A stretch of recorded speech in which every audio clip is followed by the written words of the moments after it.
What comes to mind when you picture a king? Do you think of a man sitting on a throne and holding a scepter, wearing a crown? Or if you're like me, if you're a nerd like me, maybe you think of Aragorn from the last book of The Lord of the Rings. But whatever it is that you think about when you hear the word king, I'm willing to bet that it's much different than what is recorded here in the book of Zechariah. He says, "Behold, your king comes to you lowly." Another way of translating that would be to say, "Your king comes to you afflicted." Really? Why should we be eager to see an afflicted or lowly king?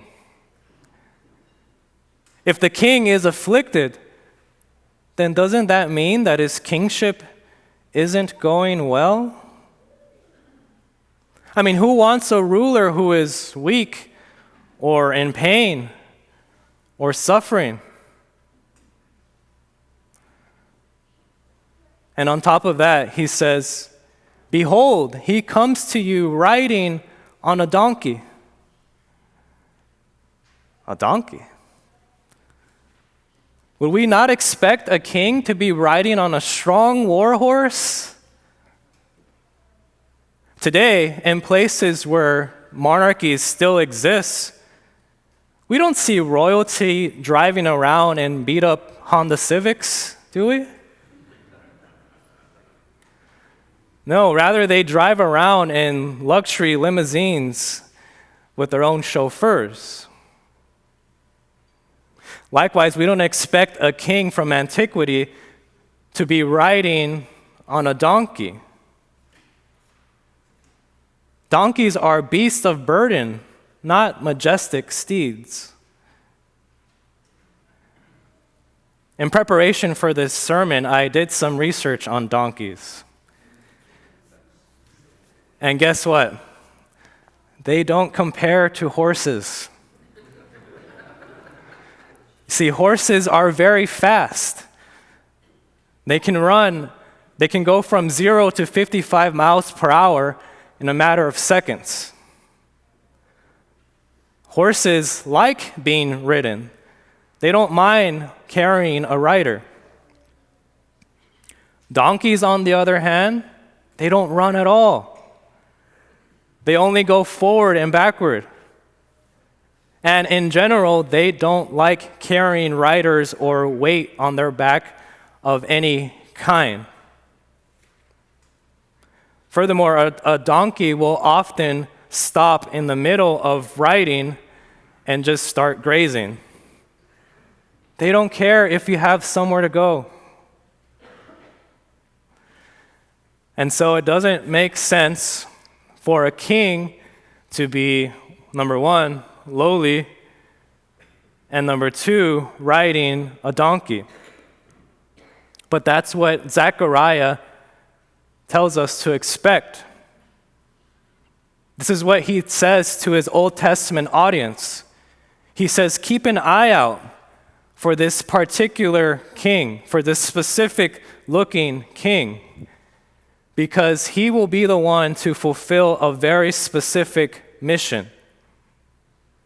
The mission of bringing peace to the nations and hope to prisoners. He will bring peace to the nations and hope to prisoners. Kind of sounds like a job description, wouldn't you say? And who can possibly fulfill these specific royal requirements?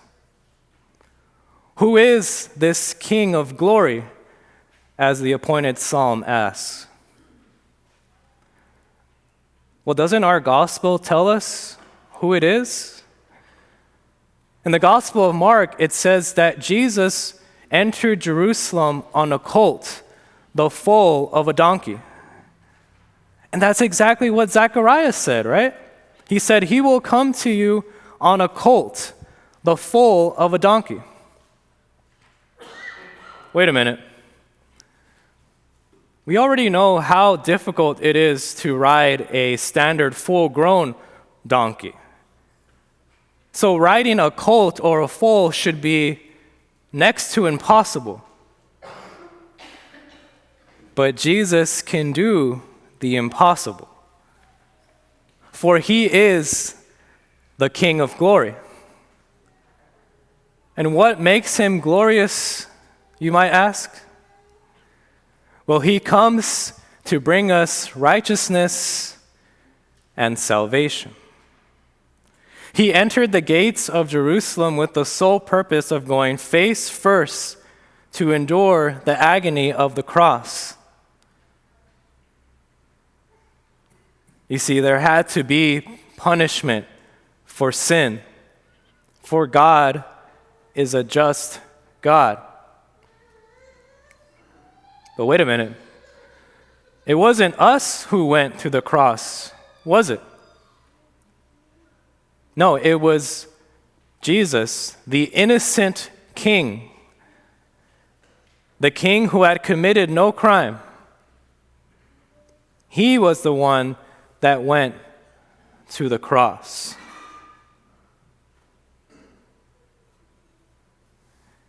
He was the one who went to die in our place.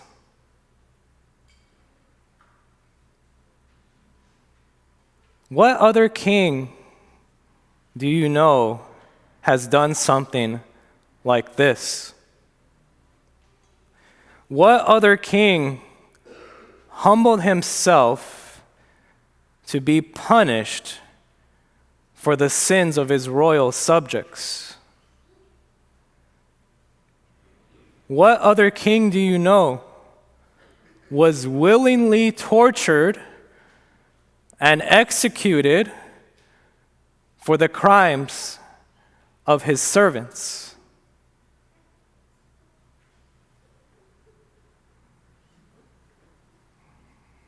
Jesus went to the cross for us.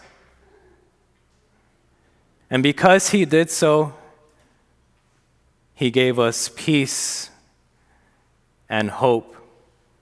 He was afflicted so that you and I wouldn't have to be. He was afflicted so that you and I could have righteousness and salvation. Jesus was punished so that you and I could have that which we needed the most: a good conscience before God. You are therefore unique, brothers and sisters, because you have a peace that no one else has.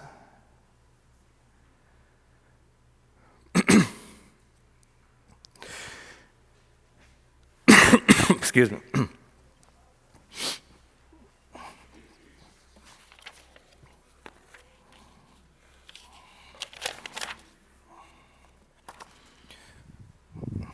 You have a peace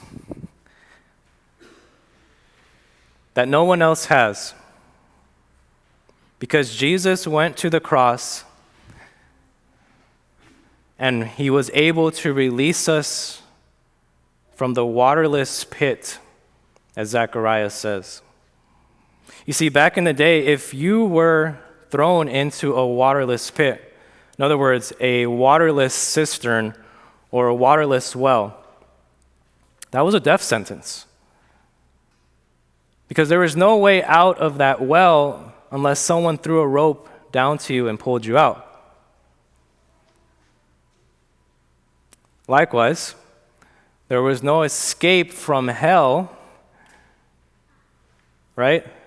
On the path that we were on, there was no escape from spiritual despair, but Jesus came and pulled us out from that well.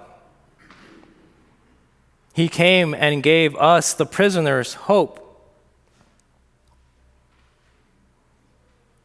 He gave us hope that there is something more than just this life to look forward to. Your King comes to you.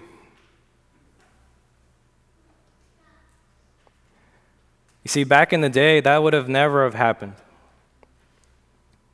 Back in the day, if you wanted or needed something from the king, you had to be the one to go and find the king. You had to be the one to go and seek an audience with him. And you would need special permission to be in his presence. But Jesus isn't that kind of king, is he? No, he came to us. He found us.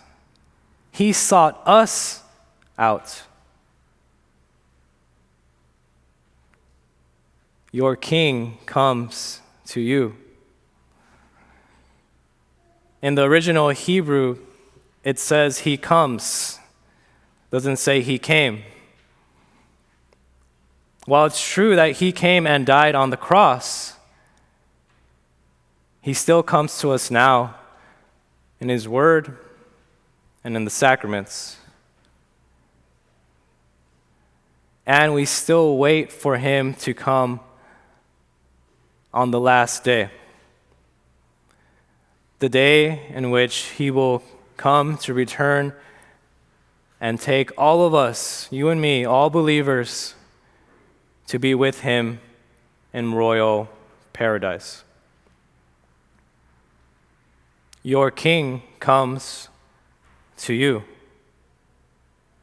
So therefore, rejoice and shout, as the prophet Zechariah says.